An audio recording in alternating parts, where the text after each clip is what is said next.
Retour aux fondamentaux de la foi en Jésus-Christ de Nazareth. Jésus d'amour fait tomber tous les fers.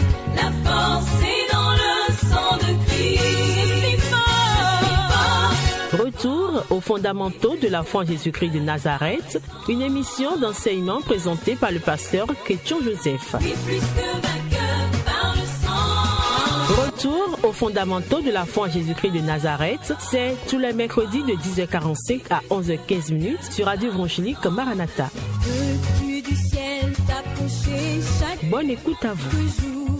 La force est en Christ. La force est en Christ. Gloire à Dieu.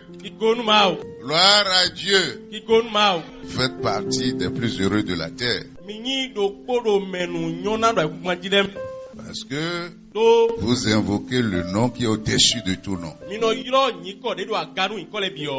nom de notre Seigneur Jésus-Christ de Nazareth. Vous êtes parmi les plus heureux de la terre. Parce que celui qui a créé les mondes visibles et invisibles, notre Seigneur Jésus-Christ, il est venu dans ce monde. Il a pris la chair. Il a pris le sang.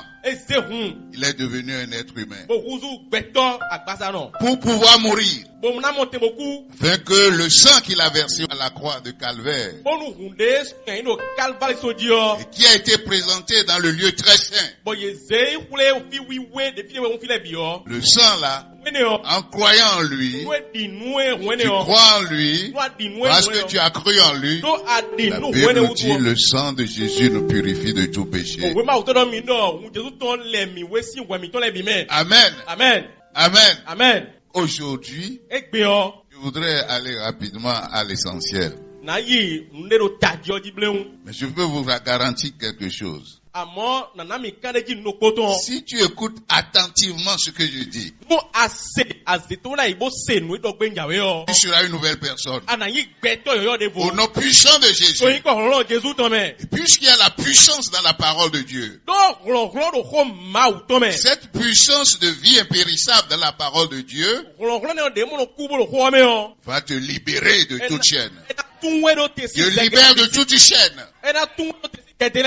Et loin de ta vie toute ombre méchante. Tout ce qui lie tes mains et tes pieds t'empêchant de prospérer sera anéanti. Et anéanti au nom puissant de Jésus. La lumière du Christ, la lumière qui donne la vie, apparaîtra et t'illuminera au nom puissant de Jésus. Et la paix de Dieu qui surpasse toute intelligence envahira ton âme. Envahira ton âme. Et tu possèdes et tu posséderas la porte de ses ennemis. Au nom puissant de Jésus. Amen. Amen. Donc, nous allons lire quelques versets dans la première épître de Paul aux Corinthiens. Chapitre 10. Nous allons lire jusqu'au verset 12. Et il faut écouter attentivement.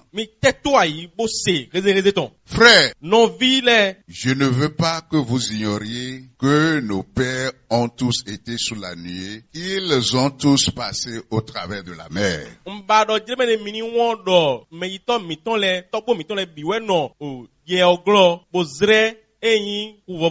Qu'ils ont tous été baptisés en Moïse dans la nuée et dans la mer.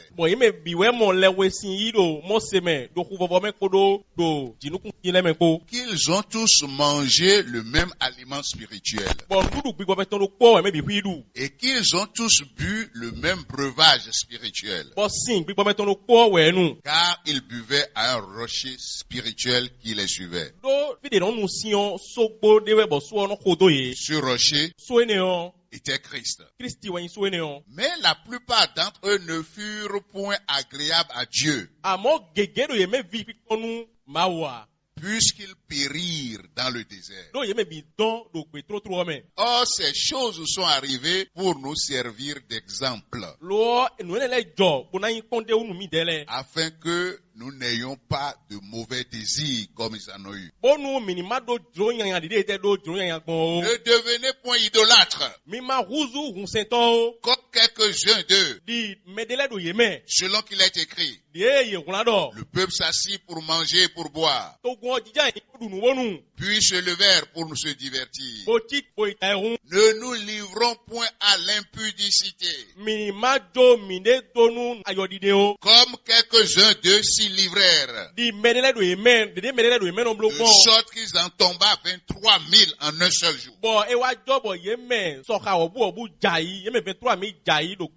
Ne tentons point le Seigneur, comme le tentèrent quelques-uns d'eux, qui périrent par les serpents. Ne murmurez point, comme murmurent quelques-uns d'eux, qui périrent par l'exterminateur.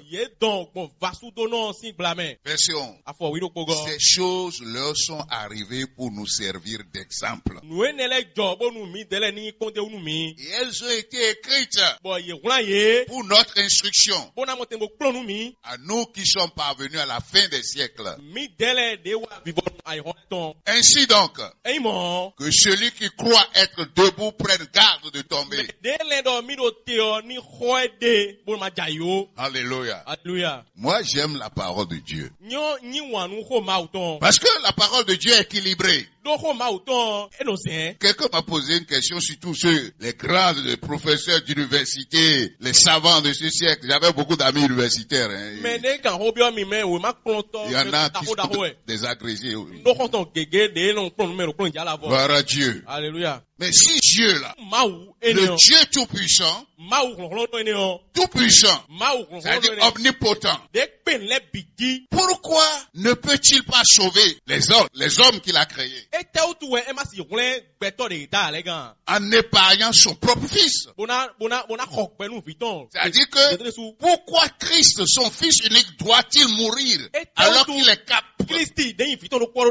Pourquoi Christ doit-il souffrir? Pourquoi doit-il verser son sang? S'il est tout puissant, il pouvait trouver un autre moyen pour sauver les hommes. Non?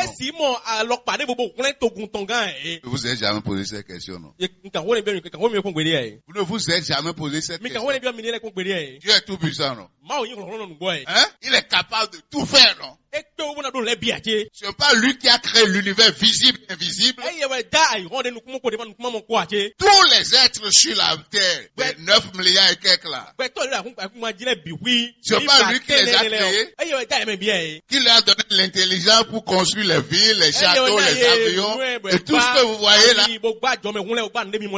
J'ai l'habitude de dire qu'il suffit que Dieu fasse un froncement de sourcils là. Et tout ce qui existe sur le plan visible, invisible, toutes ces choses vont disparaître. C'est le Dieu que j'adore. Puissant. Puissant.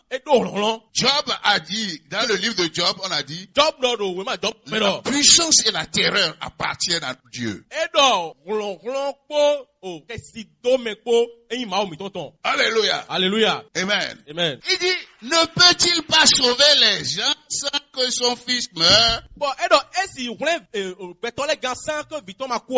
Quand il posait la question, j'ai dit, c'est parce que vous ne connaissez pas Dieu.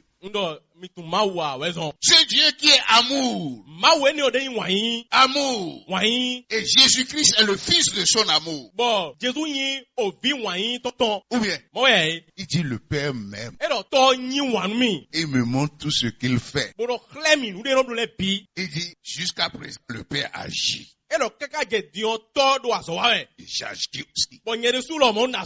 Comme le Père a la vie en lui-même, le Fils d'avoir la vie en lui-même. Gloire à Dieu. Qui doute de l'amour du Père pour le Fils? La personne n'est pas ici? Sans doute, il n'y en a pas. Mais pourquoi doit-il livrer son Fils unique? Vous n'avez qu'un seul fils, vous savez ce que c'est qu'un fils. Les mamans savent. Et les papas savent aussi. Et tu vas donner ce seul fils là que tu as dans ce monde, tu n'as même plus de mari. Et on va sacrifier ça pour sauver tes ennemis à toi. C'est ceux qui ont tué ton mari peut-être. Quelle maman est d'accord pour ça ici? Quel papa est d'accord pour ça ici? Je vais vous dire le secret. Dieu est amour, sans doute. Alléluia. Alléluia. C'est le seul être qui est amour. Le seul être. Amen. Amen. Ou bien il y en a deux. S'il y a candidat dans ce camp-là, combien de candidats il y aura?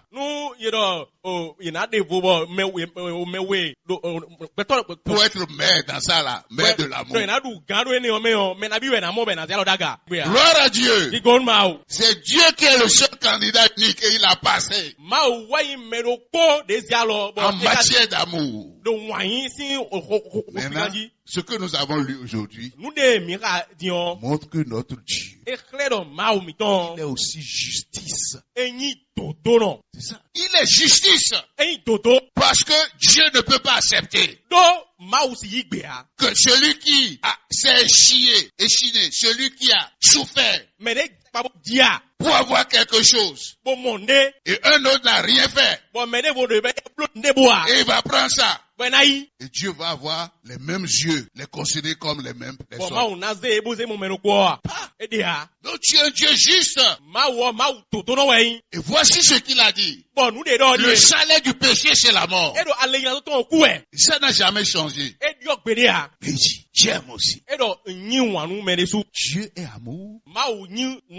Dieu est aussi justice. Il ne peut pas se renier.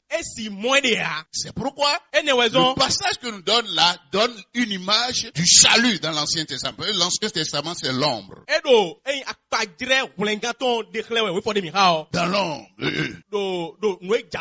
Maintenant, voici la justice de Dieu. Joseph souvent dit que Dieu lui aimait, c'est lui le seul législateur de l'univers. Amen. Amen. Et quand il émet une loi, il est le premier à respecter, à se soumettre à cette loi. Vous savez pourquoi? Vous savez pourquoi? C'est sa nature de justice. C'est parce qu'il est juste. Les hommes, quand ils font une loi là, ils violent même avant de mettre ça en place. C'est ce qui prouve qu'ils sont des hommes. Donc Dieu a dit, le salaire du péché c'est la mort. C'est ça, non? L'âme qui pêche doit mourir. C'est pas ça? Les hommes ont commencé à pécher. Jusqu'à aujourd'hui là. C'est pas ça? Maintenant, Dieu n'est pas justice, c'est ça. Le psaume 97 a dit que la justice et l'équité constituent la base du trône de Dieu. Et tout chrétien doit savoir ça.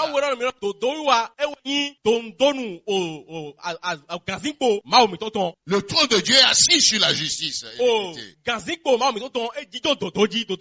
Si tu ne connais pas ça là, tu vas être un chrétien. Comme le disent les Anglais. Non. Gloire à Dieu. Donc, vous voyez, comment je vais sauver ces hommes? Parce qu'ils sont en proie le péché. La loi que j'ai même éditée moi-même là. Le procureur, c'est-à-dire l'accusateur, c'est-à-dire le malin, c'est-à-dire quoi? Le diable. Il a manipulé ça, lui connaît ça. Il a enfermé tous les hommes dans la désobéissance. Tous les hommes doivent mourir. Maintenant, pourquoi Christ doit mourir? Vous comprenez maintenant pourquoi Christ doit mourir? Parce qu'il faut que Dieu respecte sa loi. Donc il a dit sans effusion du sang, il n'y a point de pardon de péché. Et c'est ça ils ont fait pendant des siècles. Dans l'Ancien Testament, quand ils sont allés sur le mont Sinaï, ils ont reçu la loi mosaïque. Et après là, ils ont commencé là, il a mis en place la prêtrise. Et les gens, ils sacrifiaient les animaux pour couvrir les péchés. Pour avoir quoi? La faveur de Dieu. Mais pour les hommes, le sang des animaux ne peut pas. Donc pour aller court, parce que je vais aller loin, c'est son amour. Et c'est sa justice. C'est-à-dire l'amour envers les êtres humains. La justice est telle que il faut que quelqu'un meure pour les hommes. Vous comprenez maintenant? Et la seule personne. Hébreux 10 a bien montré la chose. Il y a eu un conseil divin, le Père, le Fils et Saint-Esprit. Et qui ira pour les sauver? Qui ira pour nous? Jésus a dit, j'irai. Tu m'as formé un corps. Prends ce corps-là et il est apparu dans le ventre d'une femme. Il est né. Pour pouvoir mourir. C'est ça le mystère, c'est l'évangile ça. Donc, il faut que Christ meure malgré l'amour qu'il a pour le Fils.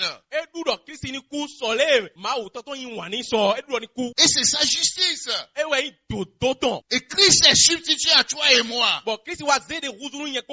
Et aller à la croix. Vous savez ce qui s'est passé à la croix? La Bible a dit quoi? La colère de Dieu se révèle du ciel contre toute impiété et toute injustice des hommes. Alléluia. Alléluia. Il y a une colère qui est dans ce monde. C'est bizarre que les chrétiens ne voient pas ça. La colère de Dieu. Tu sais comment tu dois le savoir? Regarde à la croix, tu dois savoir ça. Si cette colère n'est pas si dense, si intense, Christ n'allait pas laisser son Fils. Non, Dieu ne pouvait pas. Il ne pouvait pas laisser Christ à la croix. Et quand l'image, ce que le Saint-Esprit m'a révélé un jour, c'est quoi? Moi, j'ai étudié dans les basses classes ce qu'on appelle l'éruption volcanique. Vous avez étudié ça, non? En géologie, non? Vous avez étudié ça, non? En géologie, non? Le volcan, bon, pour expliquer, je ne suis pas géologue. C'est qu'au fond, dans le très fond là-bas, il y a des larves, c'est-à-dire quelque chose qui a l'image d'une bouillie, mais c'est rien que de feu. Gloire à Dieu. Et c'est en quantité industrielle. Et ça a tellement de puissance que, à un moment donné, quand ça s'élève là, la terre s'éclate. Et ça sort. Ça consume tout ce qu'il y a sur le passage. Ça consume tout. Quand ça rencontre l'eau aussi sans ça. On appelle ça le magma. Donc Christ à la croix de Golgotha. La colère de Dieu était comme ça. Il a déversé sur toute sa colère. Il a reçu tout le magma. À cause de tes péchés, à cause de mes péchés. Il a été consumé à la croix. C'est pourquoi à un moment donné il a dit, mon Dieu, pourquoi m'as-tu abandonné?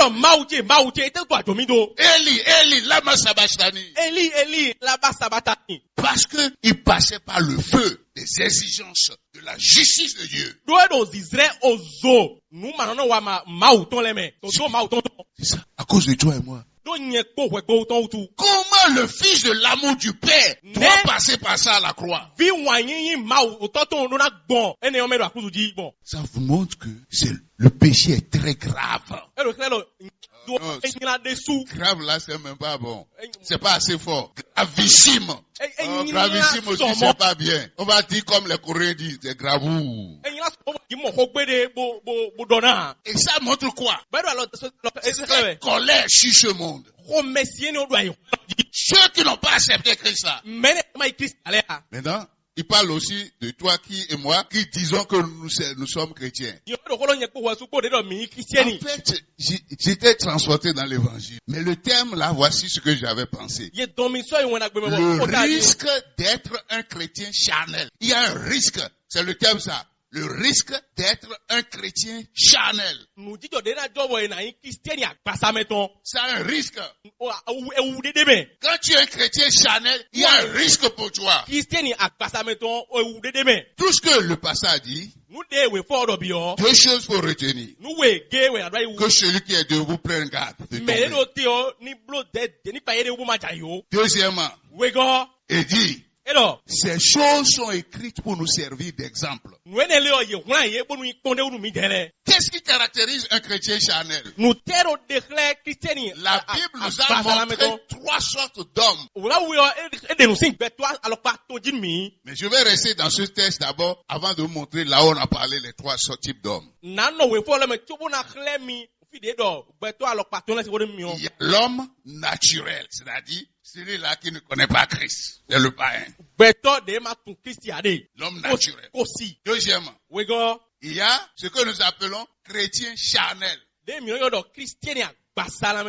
Troisièmement, il y a le spirituel. C'est ça, on a, hein? Donc, quand nous venons à l'église ici, là, le Saint-Esprit nous amène à être conscients. Ces trois personnes sont ici. Il y a les chrétiens spirituels. Il est vrai. La spiritualité peut vaciller d'une journée à une autre. Mais quand tu prends la courbe, parce qu'il y a les mathématiciens et les physiciens, si on prend la courbe, ce qui caractérise leur vie, c'est souvent la spiritualité. Mais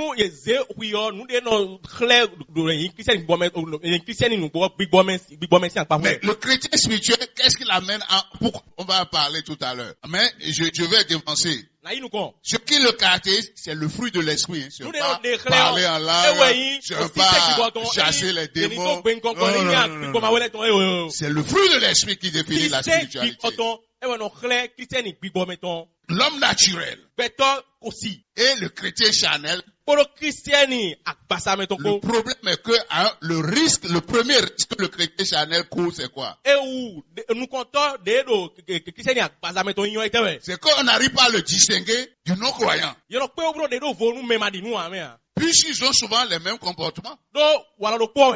Généralement, l'autre a le nom de Jésus à la bouche. Mais l'autre n'a pas le nom de Jésus à la bouche. Mais parfois même, celui qui n'a pas le nom de Jésus à la bouche, sur le plan moral, le naturel parfois est plus, comment je dis, recommandé que le chrétien qui est charnel. C'est bien dommage, ça c'est un gâchis. Gloire à Dieu. Mais ici, voici ce que le Seigneur nous dit. Le peuple d'Israël, vous connaissez l'histoire. La sortie d'Égypte pour aller au mont Sinaï. C'est une image de notre salut. C'est-à-dire qu'avant de sortir, quand Dieu a fait les 10 plaies là, pour forcer Pharaon, pour le forcer à lâcher le peuple, pour la délivrance en quelque sorte, est-ce que Pharaon les a laissés? La dernière carte que Dieu a mise sur le tapis avant que Pharaon, c'est-à-dire le diable, ne lâche un individu pour le salut. La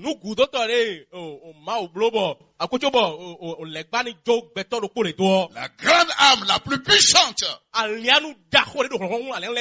que le séjour de l'enfer, les princes des ténèbres, les princesses, puissance du monde des ténèbres,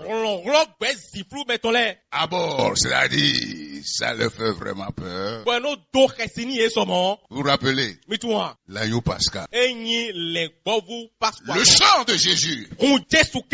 Parce que la Bible nous a dit, quand Dieu a frappé le premier-né d'Égypte,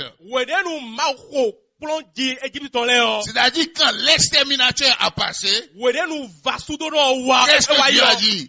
Je verrai le sang et je passerai au-dessus. C'est ce qui s'est passé. Et c'est l'image de Christ. C'est pourquoi il dit c'était la dernière carte qui a pu délivrer le peuple d'Israël. Ça. Quand Pharaon a vu ça là, il a été obligé de lâcher le peuple. Mais aujourd'hui, ce n'est plus le sang de l'agneau, c'est le sang de Jésus-Christ de Nazareth. D'abord, Jésus est l'agneau de Dieu qui ôte les péchés. Amen. Amen. C'est ce que la Bible nous a montré. La première épître de Paul Corinthiens, chapitre 5, c'est lui qui est l'agneau pascal. Il dit non. Qui a été déjà immolé, c'est ce que 1 Corinthiens dit.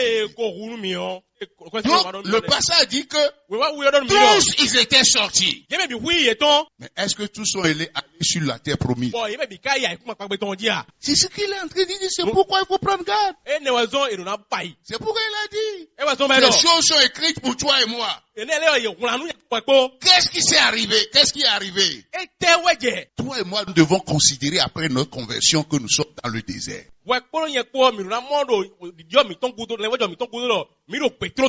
C'est ça, hein? C'est ça, hein? Est-ce qu'on étale la natte dans le désert pour dormir? On met des fauteuils bien bourrés là dans le désert pour s'asseoir. Nous ne sommes pas encore à la destination. C'est une marche. C'est ce que le passage est en train de dire. Si, voyons. Le passage a même bien dit, je ne vais pas trop commenter. Il dit, je ne veux pas que vous ignoriez. Je ne veux pas que vous oubliez que nos pères aussi sont passés par le baptême. C'est-à-dire, ont été aussi sauvés de la domination de Pharaon, symbole de Satan. Et qu'ils ont mangé le même aliment spirituel. C'est-à-dire quoi? Ils ont mangé par la foi la chair et le sang du Christ par la foi. C'est ça que tu fais aujourd'hui. La parole de Dieu que tu écoutes là, toutes les fois que tu écoutes la parole de l'évangile, tu as ouvert ton cœur. C'est ça, manger la chair et boire le sang de Jésus. Gloire à Dieu. Tu n'as pas compris, pose-moi la question après. Et la Bible dit, il buvait aussi à un rocher spirituel. Vous voyez le mystère. La Bible dit que ce rocher qui était derrière eux là, c'était Jésus-Christ de Nazareth. Pourquoi j'ai l'habitude de dire la Bible c'est le livre de Jésus. La Bible dit ici, et donc, la plupart d'entre eux ne furent pas agréables à Dieu. Et périssent dans le délai. Est-ce que tu es agréable à Dieu? C'est ça. Toi et moi là. Est-ce que tu es agréable à Dieu? Dieu a montré son amour en donnant son fils unique. À cause de sa justice, ça en dirait tout ça là. Oh, la colère est encore là. C'est encore là, n'oublie pas. Toi, tu es couvert par le sang de Jésus, par la grâce. Il faut rester là. Parce que le jour on a dit qu'il faut passer le sang sur les frontaux des maisons là. Ceux qui n'ont pas respecté ça vont mourir. Ceux qui sont sortis de la maison, ils vont périr. Ce que la Bible dit. Maintenant, qu'est-ce qui s'est passé? Les chrétiens charnels, voici le comportement. Il dit, ils deviennent idolâtres. Idolâtres. Ils aiment l'argent plus que tout. Ils sont pingres, radins. Vous connaissez ces mots, hein? Parce qu'ils aiment l'argent. L'argent ne tombe jamais. C'est pour les autres qu'il faut manger. Mais les volets tombent en roue. Ils deviennent idolâtres. Le chrétien charnel n'a pas laissé Christ assis sur le trône de son cœur. C'est ça le danger. Celui qui ne pardonne pas, il faut savoir qu'il est sur le trône de son cœur. Je vous donne des éléments.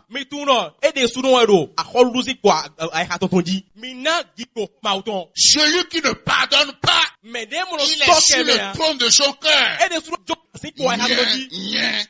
Moi. Prince Nien, ouais. C'est moi, c'est Prince. Nien, ouais. Moi, c'est moi. On me fait pas ça. On me fait pas ça. On passe pas par là pour moi. Quoi? Ouais, mais. Souffle. La Bible dit, vapeur qui paraît pour un peu de temps et qui va disparaître maintenant. L'arbre sèche et tombe. C'est Jésus. C'est Jésus. Donc, je dis que quand vous les observez, vous ne pouvez pas les distinguer par rapport à celui qui est dans le monde. Et le risque qu'il court. Est-ce qu'un chrétien comme ça peut-il avoir l'assurance du salut? Que toi-même tu t'observes et que tu vois des fruits qui sortent de toi qui ne ressemblent pas à Christ. Il faut te juger toi-même. Peux-tu braver et la mort et l'enfer? La force est en Christ, la force est en Christ. C'était l'émission Retour aux fondamentaux de la foi en Jésus-Christ de Nazareth. Jésus d'amour fait tomber tous les fers. La force est dans le sang de Christ. Je suis fort. Retour aux fondamentaux de la foi en Jésus-Christ de Nazareth, une émission d'enseignement présentée par le pasteur Ketcho Joseph. Et plus que vainqueur par le sang. Retour aux fondamentaux de la foi en Jésus-Christ de Nazareth, tous les mercredis de 10h45 à 11h15. Veux-tu du ciel? Contact du pasteur 53 53 03 84. 53 53 03 84. Que Dieu bénisse votre écoute. La force